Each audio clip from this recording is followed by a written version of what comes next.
As the humanitarian situation in Lebanon remains in crisis, more than 1 million people displaced and struggling to survive daily life. We're going to cross to Jerusalem, talk to our regional correspondent there, Noga Tarnopolsky. Noga, we've talked before about how the violence there goes on despite the ceasefire. That proved once again here. Problems as well for the IDF, but this is about drones, isn't it? That's right. There are problems on all sides. And I think at very best, we could describe this right now as an unraveling ceasefire. It's a ceasefire name only, a ceasefire only in that for now, the Israel Defense Forces are not striking in the heart of Beirut. This appears to be in response to a direct request from Donald Trump to Prime Minister Netanyahu. But the south the south of Lebanon is unlivable, and the north of Israel is unlivable. As I was getting ready to join you now, just a minute ago, Stuart, there are sirens sounding in northern Israel. There are more than 1 million Israeli citizens in shelters. Israel has a much lower rate of losses than the Lebanese, but it is still a daily drip. Today, the death of a 44-year-old civilian employee of the IDF was announced, and he was hit by a drone. These are fiber optic drones that are much harder for radar to detect.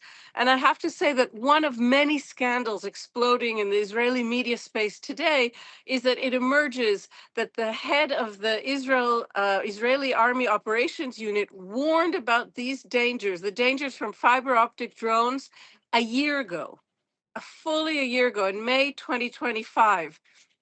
And nothing was done. No budget was given, no planning to prevent these. So both the soldier who was killed on Monday, the civilians in bomb shelters now, and this a civilian employee of the Israeli army, they were killed by drones that were perceived already as a danger a year ago. None of this is going very well for Prime Minister Netanyahu. We should add, and yesterday, a new poll that came out done by Hebrew University statisticians for the national broadcaster showed that the vast majority of Israelis believe Israel has not won on any front of what Prime Minister Netanyahu likes to call a 7-front war: Lebanon, Syria, Yemen, Iran, you name it. Not even 20% of Israelis believe that Israel can declare victory on any one of these fronts. Noga, let's talk about Gaza as well, because there's ongoing violence there as well, isn't there? Absolutely, absolutely. We saw with the Palestinian elections of Saturday, the elections ran just in Deir el-Balach, in one central city of the Gaza Strip, but we saw who was in charge of those elections, and that was Hamas, that has managed to take advantage of this 6-month sort of vague ceasefire imposed on the Gaza-Israel situation by the United States to very significantly regroup its forces and reestablish itself as the sovereign ruler of Gaza. It is something that we're barely speaking about in the media because there's so many other wars raging. The war in Gaza is not raging, but Israel does strike what it calls terrorist targets. Hamas is attempting to thwart Israeli army operations. Again, the Israeli army supposedly is in the 49% of Gaza on the other side of the yellow line, where there isn't where there aren't population centers. But there is violence daily. And I want to emphasize again, for the Prime Minister of Israel, this is another disaster because residents of the Israeli South, um, on the opposite side of the country, feel as insecure as do residents of the north. Now, they're not being bombarded. They're not getting missiles launched by Hamas. It hasn't gone that far, but they're hearing bombings daily. So if life in Gaza is impossible to live, continues to be, and the UN has been warning in the last week of a growing humanitarian crisis there again, for residents of the Israeli South, they're living in a permanent state of terror. And again, that is being seen very, very clearly in the Israeli public.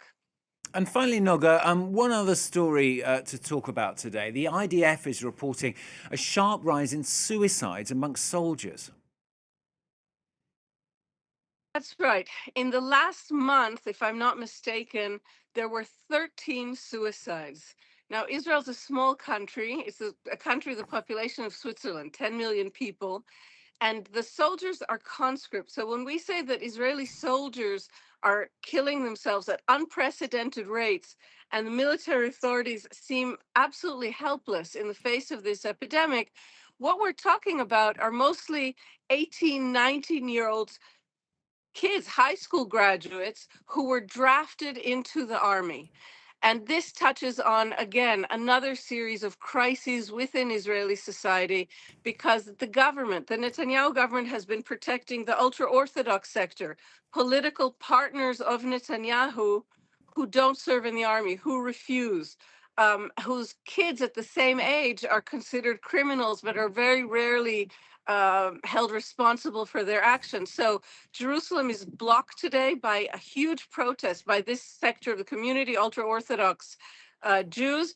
And the vast majority of Israelis, those who do serve, are feeling besieged. They feel that their soldiers, sons and daughters, are still having their lives threatened in Gaza, in Lebanon, even on the border with Syria every single day, that they don't have the support they need, that this spike of suicides is out of control, and that the government is simply doing nothing at all to better the situation. Noga, thanks very much. Noga Tarnopolsky, our correspondent, joining us live there from Jerusalem.